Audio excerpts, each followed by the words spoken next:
that we've looked at the Great Depression, the causes of it, well, you should start seeing that there is no real one cause of the Great Depression. There were a lot of things happening that contributed to everything falling apart. Then you looked at the Dust Bowl, another disaster added to what's happening. So FDR is president. He has a lot on his plate, right? The country is a mess. He's becoming a president of a country that is all over the place, that needs help. So he needs to figure out how is he going to help this country. So if you look at the aim, the New Deal, right? We're going to see how FDR's New Deal programs helped America not only during the Great Depression but also the Dust Bowl. And when you think about it, he's taken on a role that is a lot, right? So, a few things we have to understand is that FDR decided that he was going to try to fix the situation. But how? FDR created a set of programs known as the New Deal. Now, the first 100 days of a president are actually very important. It kind of takes shape of what the rest of his term will be. In the first 100 days, he normally tries to make a lot of decisions, show the kind of president he's going to be. So those first 100 days are very important. Like on the news, you'll kind of see them talking about it. So during his 100 days, Congress and FDR worked together really closely to come up with new programs to battle the Depression and to aid the economy to recovery. Now, this should be important because Congress and the president always have drama, especially if Congress is Republican and the president is Democratic. Congress tends to try to hit everything the Democratic president will push. And you might be wondering, well, shouldn't they make decisions for the people? Not necessarily. Adults and especially people in government can be very petty. And sometimes Congress will purposely not pass something, even if it's beneficial to the American people. Now, during this time, Congress realized that they have to work with the president because they need to figure this out. America needs money. That's the only way we're going to make it. Something else FDR does is not only does he work closely with Congress, but he also, in a sense, works with the American people. FDR created something known as fireside chats. They're all over the internet. You can YouTube some if you would like to hear it. But what would happen is that FDR would get on the radio. You see people here. Remember, please don't forget the time period. People are still using radios. But he gets on the radio and he addresses, he speaks directly to the American people. He explains to them what's going to happen. He explained the different programs that were being created. He let America know, listen, this is how bad we are, yes, but this is A, B, C, and D that I'm going to do to fix it, and this is what I'm going to need from you. This is what I'm going to need from the government, and this is how we're all going to work together. So the fireside chats was that because most people had a fireplace with a radio close by. So most people would sit in this section and listen. So most families, and I mean, look at the families that are coming together and listening. So it tells you a few things. Whatever FDR was speaking on these radios, it wasn't complicated enough that a child couldn't understand it, teenagers didn't get it. Everyone was able to listen to what he said and understand what he was saying. Now, what I want us to do now is I want you to kind of think about two questions.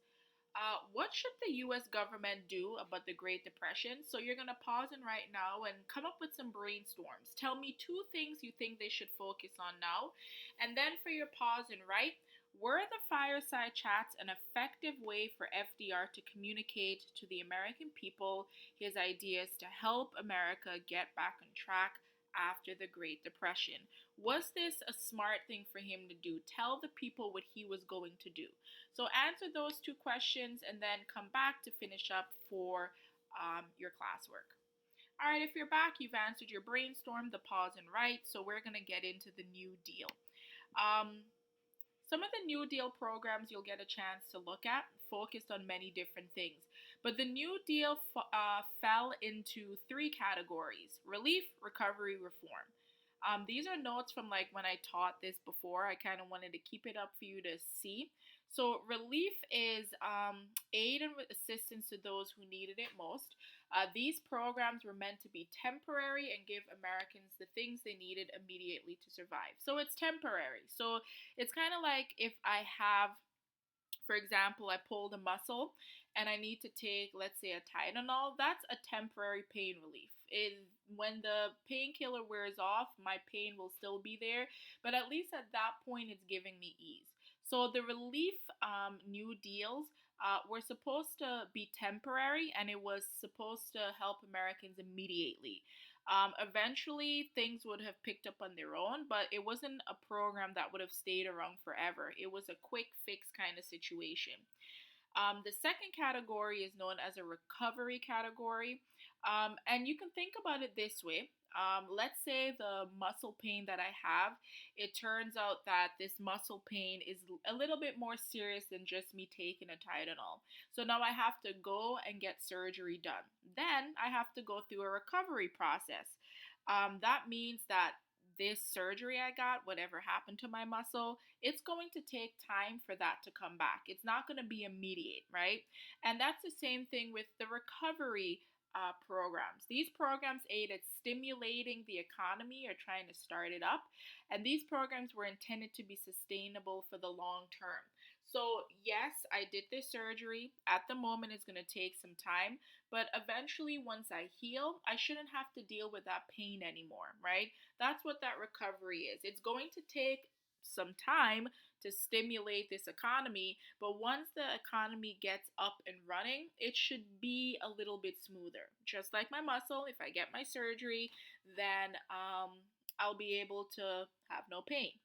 Then you have the next category known as the reform category, and this is just a straight up change. These were programs designed to establish fairer practices and regulate businesses to avoid another Great Depression. So, if you notice, the example I have deals with banks, right? Like, how are you going to fix the banks to make sure they're not taking people's money and investing it in things they shouldn't be investing it in? And it's the same thing back to my muscle, right? So the reform or the change I'm gonna have to make is I can't do what I did before to cause that pain, because it would be pointless going through the surgery, going through the change. I have to make a huge change in my life, and that's what the reform programs in the New Deal focused on. I hope that helped because this can get really tricky. There's tons of programs. The ones you're going to look at for classwork doesn't even begin to touch how many existed. But it's important to know the categories that they fell into. That's very important to keep in mind.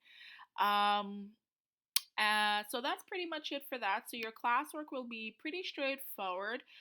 You'll get a chance to look at some of the New Deal programs, and you'll be responsible to figure out where these programs go, right? Are these programs relief, recovery, reform, and what were those programs meant to do for the American people?